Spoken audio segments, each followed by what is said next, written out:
Hello student, welcome back to my YouTube channel NCERT hub. मैं हूं नीरज और आपका स्वागत है। आज हम जो आपका चैप्टर करने वाले हैं वो चैप्टर नंबर 7 करेंगे, जो आपकी यूनिट 3 का चैप्टर नंबर 7 है। इसका जो टॉपिक है तृतीयक और चतुर्थ क्रियाकलाप। तो आपका चैप्टर नंबर 6 बच्चों 2020 के सिलेबस के अकॉर्डिंग जो सीबीएसई का है उसे डिलीट कर दिया गया है, तो वो चैप्टर आपको नहीं पढ़ना है। तो इसलिए हम कंटिन्यू कर रहे हैं चैप्टर नंबर 7। तो इसे ज़रूर ध्यान से देखें, नोट्स बनाएं, ध्यान से सुने, ध्यान से समझें, ताकि आपको बोर्ड के एग्ज़ाम में कोई प्रॉब्लम ना हो। आपकी अभी से इतनी समझ बन जाए कि आपको आंसर्स को बना के लिखना अच्छे से आ जाए। तो इसमें हम पढ़ेंगे तृतीयक और चतुर्थ क्रियाकलाप। तो इसमें हम सबसे पहले देखते हैं तृतीयक क्रियाकलाप, चतुर्थ क्रियाकलाप और पंचम, ये होते क्या हैं। तो तृतीयक में आपका जो है, थर्ड में आपका आ जाता है व्यापार, वाणिज्य, परिवहन, संचार, सेवाएँ। सेवाएँ जैसे अध्यापक, यानी कि जैसे को टीचर है उसकी सेवाएं आ जाएंगी, डॉक्टर की सेवाएं आ जाएंगी आपकी। और संचार में जैसे फ़ोन हो गया आपका, जो भी आप तार भेज रहे हो, यानी कि जो भी आप चिट्ठी भेजते हो, ये सब चीज़ें आ जाएंगी। परिवहन में आपका ट्रक है, बस है, जो भी सारी चीज़ें आ जाती हैं परिवहन में। व्यापार, वाणिज्य यानी कि जो भी व्यापार, यानी कि जो चीज़ें बनाई जाती हैं, चिप्स की फैक्ट्री है और आपके बिस्किट बनाने की फैक्ट्री हैं, ये सारी की सारी चीज़ें इसके अंतर्गत आ जाती हैं। आई थिंक आपको इतना क्लियर होगा। नेक्स्ट हम चलते हैं चतुर्थक। चतुर्थक में है ये, चतुर्थक जो है फोर्थ है आपका, सूचना आधारित है, अनुसंधान व विकास आधारित होती है। इसमें जो भी अनुसंधान के कार्य हैं वो इसमें किए जाते हैं और ये कैसी है, सूचना आधारित है। नेक्स्ट आपका है पंचम। पंचम में क्या है, विशेषज्ञ होते हैं। इसमें क्या है, ये ऐसा लेवल है जिसमें विशेषज्ञ शामिल होते हैं, निर्णयकर्ता शामिल होते हैं, परामर्शदाता शामिल होते हैं, नीति निर्धारक ये लोग शामिल होते हैं। अब इसके बाद हम चलते हैं व्यापार, परिवहन, संचार और सेवाएं कुछ तृतीयक क्रियाकलाप हैं। ये क्या है, कुछ तृतीयक क्रियाकलाप हैं जो यहाँ पे दी गई हैं। व्यापार, व्यापार का अर्थ होता है वस्तु क्रय और विक्रय। यह सारा कार्य कस्बों, नगरों में किया जाता है, जिन्हें व्यापारिक केंद्र कहा जाता है। तो क्लियर है, व्यापार का अर्थ है जो हम वस्तुओं का क्रय विक्रय करते हैं, ये कार्य आपका शहरों में यानी कि कस्बों, नगरों में किया जाता है, जिसे हम व्यापार केंद्र कहते हैं। तो इसमें ग्रामीण विपणन केंद्र आता है इसके अंतर्गत। व्यापारिक केंद्र में आपका नगरीय विपणन केंद्र आता है, यानी कि ग्रामीण जो गांव में देखने को मिलता है, नगरीय यानी कि जो नगरों में देखने को मिलता है। ग्रामीण ये निकटवर्ती बस्तियों का पोषण करते हैं, जो आसपास में बस्तियां होती हैं उनका पोषण करते हैं। इन क्षेत्रों पर व्यावसायिक सेवाएं नहीं होती हैं। ये केंद्र केवल स्थानीय ग्रामीण आवश्यकता पूरी करती है। जो स्थानीय जो वहाँ के आसपास के गांव हैं उन्हीं की ही आवश्यकता पूरी करती है। ये फुटकर व्यापार क्षेत्र व थोक व्यापार होते हैं। फुटकर वाले होते हैं, थोक वाले होते हैं। ये अर्धनगरीय केंद्र होते हैं। तो आइए हम सबसे पहले अब इसका देख लें, नगरीय विपणन केंद्र।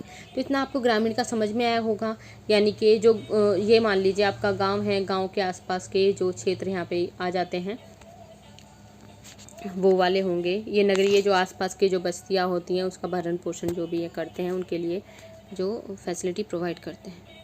नेक्स्ट इसमें है नगरीय वाले में, ये केंद्र विशेष नगरीय सेवाएं प्रदान करते हैं। ये केंद्र विनिर्मित वस्तुएं प्रदान करते हैं। ये केंद्र व्यावसायिक केंद्र सेवाएं जैसे टीचर, शिक्षक, वकील, डॉक्टर, चिकित्सक और परामर्शदाता, ये सब इसके अंतर्गत आते हैं। तो आप इसे नोट कर लें, ये आप नोट कर सकते हो ये सारे के सारे। तो देख सकते हो आप, ये गाँव में जो सेवाएं प्रदान होती हैं, जो भी वो हैं, जो शॉप वगैरह होती हैं छोटी छोटी, और जो नगरीय क्षेत्रों में आपकी ये सेवाएं आ जाती हैं, टीचर, डॉक्टर वगैरह सब आते हैं। आप इसे नोट करें, फिर हम चलते हैं आगे। और ग्रामीण क्षेत्रों में आवधिक बाजार, ये कैसे होते हैं, साप्ताहिक होते हैं। अब देखते हैं फुटकर व्यापार और थोक विक्रेता। तो फुटकर व्यापार क्या होता है, इसमें उपभोक्ता वस्तुओं को प्रत्यक्ष रूप से खरीदता है, यानी कि डायरेक्ट खरीदता है, खुद जाके खरीदता है। जैसे आप खुद जाके खरीदते हो। उदाहरण, रेडी वाला, जैसे गली में कोई रेडी वाला आ गया, फेरी वाला आ गया, दुकान से जाके डोर टू डोर, जैसे ऑनलाइन जो शॉपिंग कर रहे हो आप। डाक आदेश, डाक के द्वारा आता है। दूरभाष से आएगा। स्वचालित बिक्री मशीनें, जैसे आपको मशीन नहीं आती, आप देख लो अगर डोरेमोन, सिंचन वगैरह देखते हो तो उसमें से मशीन होती है, एक कॉइन डालते हैं उसमें से, जैसे कोई भी कैन, पेप्सी की कैन वगैरह ये निकल के बाहर आ जाती है, चिप्स का पैकेट आ जाता है। आपने कहीं अगर मेट्रो वगैरह पे गए हो तो वहाँ देख लो आपको मिलेगा। थोक व्यापार, थोक व्यापार का गठन बिचौलियों, सौदागरों और पूर्तिघरों द्वारा होता है। ठीक है, यानी कि ये किसके द्वारा बेचा जाता है, बिचौलियों, सौदागर के द्वारा होता है। ये लोग सीधा विनिर्माता से बड़े पैमाने पे माल खरीदते हैं और फुटकर व्यापारी को बेचते हैं। यानी कि जो निर्माता है उससे खरीदेंगे और फुटकर व्यापारी को बेचेंगे। फुटकर व्यापारी यानी कि ये वाला जो खरीद के लोगों तक सामान पहुंचा रहा था। तो ये जो सौदागर है ये क्या करेगा, जो बनाने वाला है, मान लो ये चिप्स, वही निर्माता है, ये चिप्स बना रहा है। ये क्या बना रहा है, आपका चिप्स बना रहा है। काफ़ी ज़्यादा मात्रा में क्या बनाता है, ये चिप्स बनाता है। तो इससे क्या करेगा, ये चिप्स खरीदेगा, बिचौलिया चिप्स खरीदेगा इनसे कि एक ट्रक भर के आप चिप्स दे दो, वो इसके पास भेज देगा। तो इसके पास भेजने के बाद ये बिचौलिया क्या करेगा, जो फुटकर व्यापारी है इसके पास वो उन चिप्स को भिजवा देगा। तो यहाँ से ख़रीद के बिचौलिया क्या करते हैं, बस यहाँ से सामान उठा के यहाँ भेजते हैं। बस इतना कार्य इनका होता है। आगे देखते हैं, ये फुटकर व्यापारी को उधार भी देते हैं। तो उधार में माल दे दिया जाता है ताकि बाद में जब उसके सेल हो वो बेचे, जो भी उसकी अर्निंग फिर होगी वो इसे वापस रिटर्न करता है। नेक्स्ट के बाद है परिवहन। परिवहन में अगर हम देखेंगे तो पर्यटन एक यात्रा है जो व्यापार की बजाय आनंद तथा घूमने फिरने के लिए करते हैं। तो इसमें व्यापार की बजाय बाकी कामों में, जैसे आनंद के लिए घूमने फिरने लोग बाग जाते हैं, विदेशों में जाते हैं, हमारे इंडिया में काफ़ी अच्छी अच्छी जगह हैं वहाँ जाते हैं। परिवहन एक ऐसी सेवा अथवा सुविधा है जिससे व्यक्तियों विनिर्मित माल तथा संपत्ति के भौतिक रूप से एक स्थान से दूसरे स्थान पर ले जाते हैं। तो वही है, यानी कि एक ऐसी सेवा है जिसमें क्या करेंगे, व्यक्ति कोई भी अपने माल को, संपत्ति को स्थान से दूसरे स्थान पे लेके जाता है, या घूमने भी जाता है। नेक्स्ट हम देखेंगे पर्यटन परिवहन को प्रभावित करने वाले कारक। तो मांग है, मांग जैसे प्रभावित देखेंगे तो छुट्टियों में देखा जाए तो इसकी मांग बहुत ज़्यादा बढ़ जाती है। लोग बाग कहाँ, जैसे गर्मियों के टाइम पे जो भी बर्फीले क्षेत्र हैं वहाँ घूमने जाना चाहते हैं बहुत ज़्यादा। कुछ लोग विदेशों में जाते हैं, कुछ इंडिया में कई जगह घूमते हैं। बच्चे अपने गांव घूमने के लिए चले जाते हैं, कुछ अपने गांव जाएंगे, कुछ बाहर घूमने जाएंगे, कुछ लोग विदेश में चले जाते हैं। नेक्स्ट के बाद है परिवहन। उसके बाद है जलवायु। ठंडी या गर्म जलवायु ये भी प्रभावित करती है। भूदृश्य से पर्वतों, झीलें, समुद्र, यहाँ पे लोग ज़्यादा जाते हैं। समुद्र यानी कि जैसे गोवा में घूमने चले गए, पर्वतों यानी कि जैसे नैनीताल, हरिद्वार, कहीं पर भी घूमने चले गए। इतिहास एवं का प्राचीन नगरों एवं किलों एवं महलों में यहाँ पे भी काफ़ी ज़्यादा देखा गया है कि काफ़ी लोग आते हैं घूमने के लिए। संस्कृति और अर्थव्यवस्था। गोवा के हेरिटेज होम्स, कर्नाटक में मैडिकेरे और कुर्ग, ये संस्कृति और अर्थव्यवस्था के अच्छे उदाहरण हैं। पर्यटन को आकर्षित करने वाले कारक, ये पर्यावरण को आकर्षित करने वाले कारक हैं। ये सब कौन से बच्चों, पर्यावरण को आकर्षित करने वाले कारक। तो हम देखेंगे नेक्स्ट टॉपिक है आपका इसमें संचार। संचार में संचार सेवाओं में शब्दों और संदेशों, तथ्यों और विचारों के प्रेषण सम्मिलित हैं। तो जो आपकी संचार है उसमें शब्द भी हैं, कोई मैसेज भी यानी कि संदेश भी है, और कुछ फैक्ट भी है यानी कि तथ्य हैं, और किसी के विचार, ये सब शामिल होते हैं। दो या दो से अधिक व्यक्तियों के बीच विचारों का एवं भावों का आदान प्रदान क्या कहलाएगा, संचार कहलाएगा। ये आपको लाइन याद करनी पड़ेगी कि दो या दो से अधिक व्यक्तियों के बीच विचारों एवं भावों का आदान प्रदान क्या कहलाता है, संचार कहलाता है। संचार के साधन जो हैं, समाचार पत्र है, टीवी है, इंटरनेट है, मोबाइल है, फ़ोन है, उपग्रह है। तो संचार के साधन क्या है, समाचार, आपसे समाचार से भी मिलती है इन्फॉर्मेशन, टीवी से मिलती है, इंटरनेट से मिलेगी, मोबाइल से मिलेगी, फ़ोन से मिलेगी, उपग्रह से मिलेगी। संदेशों के भेजे जाने का समय अब सप्ताहों से मिनटों में घट गया है। अब क्या है, जो संदेश भेजने का समय है सप्ताहों से मिनटों में घट गया है, यानी कि हम जल्दी से जल्दी संदेश भेज सकते हैं। तो यानी कि दूर संचार के बारे में हम पढ़ रहे हैं। इंटरनेट ने विश्व समाचार में क्रांति ला दी है। नेक्स्ट है जनसंचार। रेडियो और दूरदर्शन भी समाचारों, चित्रों व दूरभाष कालों का पूरे विश्व में विस्तृत श्रोताओं को प्रसारण करते हैं और इसलिए इन्हें जनसंचार कहते हैं। तो आपको ये क्लियर होगा जनसंचार किसे कहते हैं। ये क्या करते हैं, रेडियो और दूरदर्शन ये भी समाचार जो चित्रों और दूरभाष कालों का क्या करते हैं, पूरे विस्तृत श्रोताओं को प्रसारण करते हैं। तो ये क्या कहलाता है बच्चों, जनसंचार कहलाता है, क्योंकि एक काफ़ी बड़े लेवल पे होता है ये। सेवाएं, सेवाएं में आपका आ जाता है, सेवाएं विभिन्न स्तरों पर पाई जाती हैं। कुछ सेवाएं उद्योगों में को चलाती हैं, कुछ लोगों को और कुछ उद्योगों और लोगों दोनों को चलाती हैं। एग्जाम्पल परिवहन तंत्र, सेवाएं पंसारी की दुकानें, धोबी घाट, उच्च स्तरीय सेवाएं अथवा लेखाकार। तो शारीरिक श्रम इसमें कौन कौन से आ गया, जैसे माली, धोबी, ये शारीरिक श्रम करते हैं, नाई। और मानसिक श्रम अध्यापक, वकील, चिकित्सक, संगीतकार, ये लोग क्या करते हैं, अपने माइंड का यूज़ करते हैं, तो इनका मानसिक श्रम ज़्यादा लगता है। तृतीय क्रियाकलापों में संलग्न लोग जो हैं अल्पविकसित देशों में 10% हैं, यूएसए में 75% हैं। इस क्षेत्र में रोजगार की प्रवृत्ति बढ़ रही है। क्लियर है, क्षेत्र में रोजगार की प्रवृत्ति क्या होती है, वो बढ़ रही है। चिकित्सा पर्यटन, जब कोई व्यक्ति चिकित्सा या इलाज के लिए किसी दूसरे देश में जाता है तो उसे चिकित्सा पर्यटन कहते हैं। जब कोई व्यक्ति क्या करता है, इलाज के लिए किसी दूसरे देश में जा रहा है तो वो क्या कहलाएगा बच्चों, चिकित्सा पर्यटन कहलाएगा। बहुत इंपॉर्टेंट है, यहाँ से क्वेश्चन पूछा गया है, आपका पूछा जाता है सीबीएसई बोर्ड में। तो चिकित्सा पर्यटन वही है कि किसी दूसरे देश में जाएगा, इलाज के लिए जब हम दूसरे देश में जाएंगे तो क्या कहलाएगा, चिकित्सा पर्यटन कहलाएगा। भारत विश्व में चिकित्सा पर्यटन में अग्रणी बन के उभरा है। तो आपका यहाँ से क्वेश्चन भी पूछा जा चुका है सीबीएसई में कि भारत विश्व में चिकित्सा पर्यटन में अग्रणी बन के उभरा है। इसको संक्षेप में लिखें या इसकी व्याख्या करें या इसको अपने शब्दों में लिखें। तो उसमें आप क्या लिख के आओगे, जो उसके मेन पॉइंट हैं।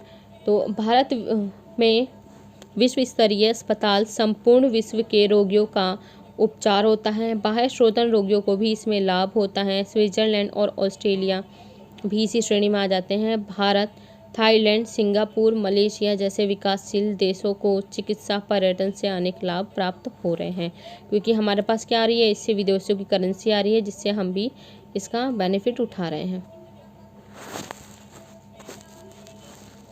ठीक है, क्लियर है आपको, ये क्लियर होगा। चिकित्सा पर्यटन इसे जरूर लिखेंगे, ये आपका 1-2 नंबर में या 3 नंबर में पूछा जाता है। बाह्य श्रोतन केपीओ क्या है और इसके बढ़ने के क्या कारण है, तो एक क्वेश्चन आपका पूछा जाता है, सीबीएसई में पूछा भी गया है। ये अर्थ क्या है, अपने आप को किसी दूसरे देश में स्थापित करना। यह सूचना प्रेरित ज्ञान का बाह्य श्रोतन है। विशिष्ट ज्ञान और कौशल की आवश्यकता होती है, जैसे ई लर्निंग, अनुसंधान और विकास क्रियाएं, ई बैंकिंग सेक्टर। तो आपको क्लियर होगा इतना।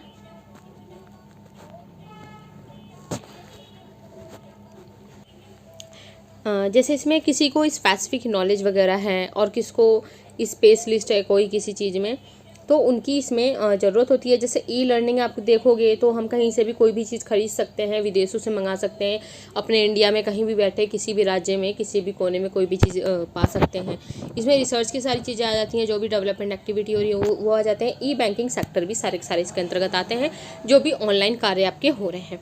इसके कारण क्या हैं, इसके बढ़ने के कारण क्या हैं, कुछ देशों में श्रमिक सस्ते होते हैं, तो वहाँ से सस्ते श्रमिक मिल जाते हैं, जो कि काफ़ी बेनिफिट होता है। फिर इंटरनेट के द्वारा कोई भी कार्य कंपनी दूसरे देश में करवा सकती है। तो इंटरनेट के थ्रू क्या होता है, कोई भी कार्य दूसरे देश में से करा सकती है। जैसे एमएनसीज वगैरह, यहाँ पे देखो एमएनसीज वगैरह में काफ़ी फॉरेन कॉल्स वगैरह होती हैं, जो इंग्लिश बात करने के लिए कॉल सेंटर होते हैं, कॉल सेंटर वगैरह होते हैं, जो विदेश वगैरह में कॉल वगैरह जाती है।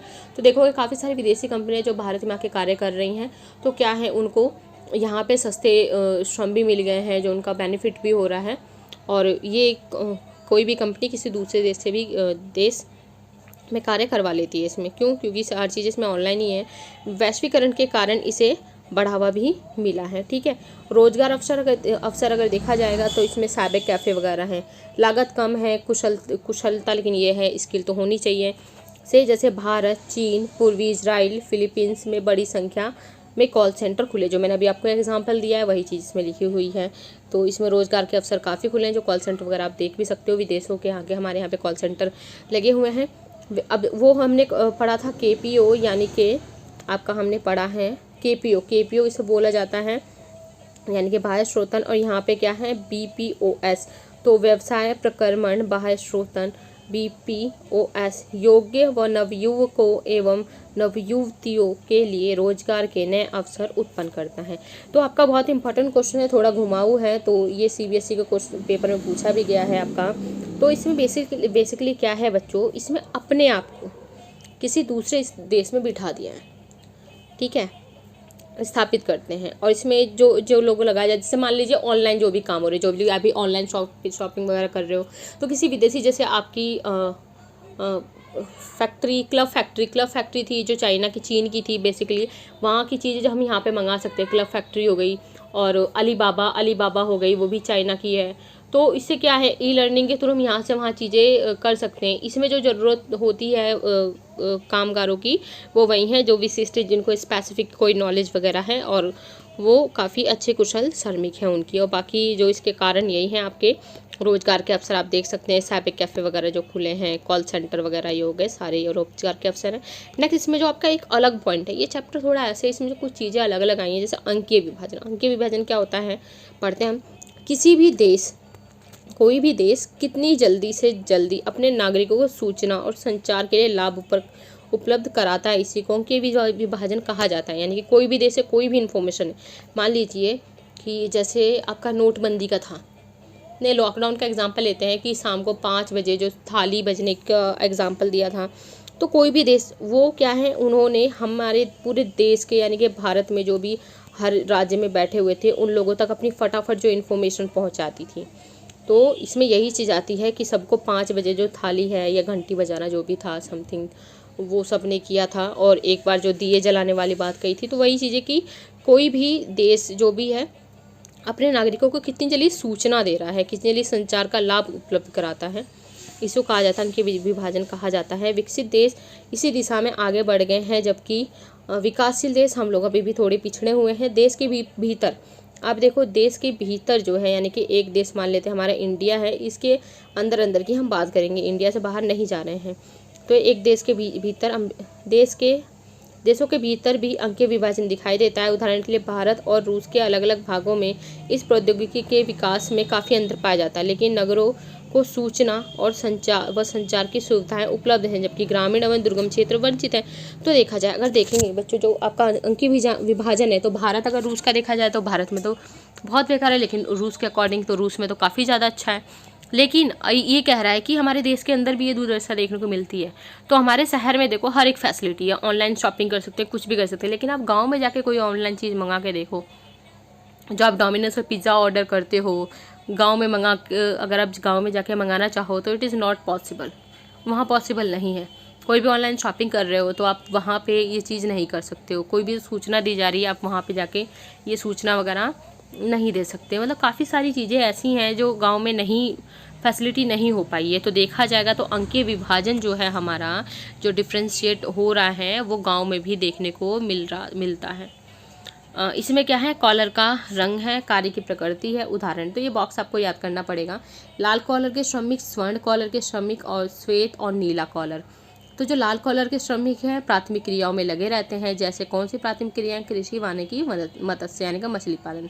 जो स्वर्ण है आपका, ये पंचम क्रियाकलाप में लगे रहते हैं। जब से लास्ट में जो हमने पढ़ा था, विशेषज्ञ हो गए और आपके निर्णयकर्ता हो गए, परामर्शदाता हो गए, जबकि हाई टॉप मोस्ट के होते हैं। श्वेत कॉलर यानी कि उच्च प्रौद्योगिकी उद्योग में अति कुशल श्रमिक जो होते हैं। और नीला कॉलर यानी कि उद्योग में वास्तविक उत्पादन से संबंधित।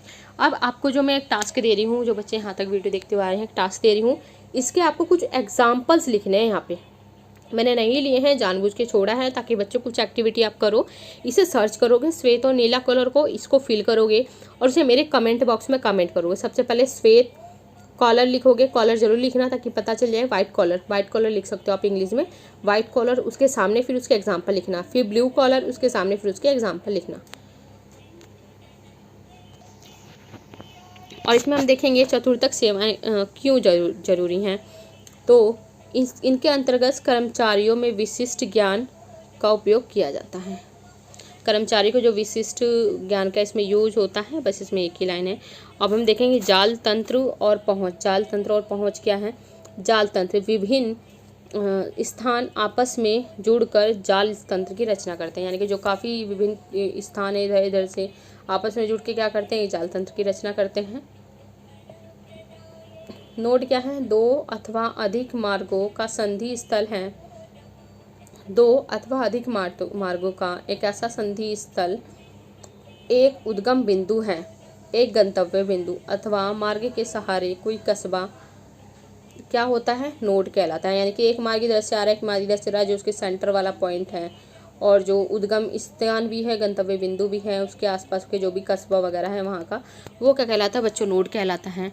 योजक क्या है, प्रत्येक सड़क जो दो नोडों को जोड़ती है। ऐसे से एक नोड आपका यहाँ पे, एक नोड आपका यहाँ है, और ऐसी सड़क जो इसने जोड़ दिया, या इधर की कोई सड़क हो गई, तो ये क्या कहलाएगी, योजक। योजक का मतलब ये होता है जोड़ना।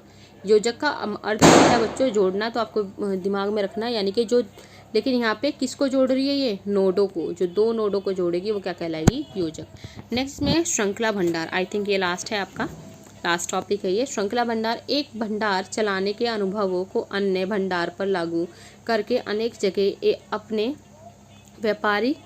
व्यापारिक प्रतिष्ठान चलाना श्रृंखला भंडार कहलाता है। यानी कि मतलब इसमें पर्टिकुलर एरिया है। मान लो जैसे आपने छोटी सी दुकान खोली है, आपने छोटी सी दुकान खोल ली, आपने उसकी दुकान आपकी चलने लगी, काफ़ी लोग आपको जान गए हैं, तो आपने सोचा चलो ठीक है, जैसे हम एरिया ले लें, कोई सा भी एरिया ले लेते हैं कि भजनपुर एरिया, आई थिंक सब जानते होंगे, कोई भी मान लीजिए भजनपुर एरिया है, हमने मान लिया, हमने यहाँ पे दुकान लगा ली, तो दुकान चल गई। हम सोचते हैं कि चलो भाई भजनपुर एरिया में तो हम फेमस हो गए, हमारी दुकान भी चल गई है, अब क्या करते हैं, एक दुकान हम अपनी यमुना विहार में लगा लेते हैं। अब यहाँ पे क्या होगा, हमें लगेगा अब तो यहाँ का एक्सपीरियंस हम यहाँ अप्लाई करेंगे कि हाँ ऐसे ऐसे करके दुकान खोलेंगे, ऐसे ऐसे पैम्पलेट वगैरह बांटेंगे, ये चीज़ें होनी चाहिए, ऐसे ऐसे हमें यहाँ पे जो वर्कर थोड़े रखने पड़ेंगे। आपने सोचा यहाँ तो चल गई, अब हम यहाँ अब कहाँ रखेंगे, हम नई सीमापुरी में भी एक दुकान अपनी ऐसे खोल लेते हैं, क्योंकि वहाँ पे ऐसी कोई शॉप नहीं है, तो एक शॉप हमने वहाँ पे खोल ली। किसके, पहले के एक्सपीरियंस से तो खोली है, जो हमने पहले एक्सपीरियंस किया उसके एक्सपीरियंस हमने यहाँ पे खोल ली है, फिर हमने यहाँ खोल ली है। अब जब हमने यहाँ पे शॉप खोल ली, तो अब हमारा मन हुआ कि नई सीमापुरी में खोल ली, तो हम चलो भाई अब तो स्टैंडर्ड एरिया में चलते हैं, थोड़ा दिलसाद गार्डन में भी चल लेते हैं। दिलसाद गार्डन एरिया है, जो अच्छे एरिया हैं साउथ दिल्ली में, वहाँ पे खोल लेते हैं। तो ऐसे करके क्या हुआ, एक श्रृंखला चल गई। तो इसी से देखो, एक भंडार चलाने के अनुभव, यानी कि ये हमने चला लिया, को अन्य भंडार पर लागू करके अनेक जगह अपने व्यापारिक प्रतिष्ठान चलाना। यहाँ पे तो जो चीज़ हमने देखी थी उसी चीज़ को हमने अप्लाई किया यहाँ पे यमुना विहार, फिर हमने नई सीमापुरी में दुकान लगाई, फिर दिलसाद गार्डन में लगाई, फिर हम इसको बढ़ाते चले गए। तो इस तरीके से आप देख रहे हो, ये श्रृंखला एक तरीके की ये बनती गई है। तो यही क्या है, श्रृंखला भंडार। तो आई थिंक इतना आपको क्लियर होगा, तो इसे ज़रूर से आप लोग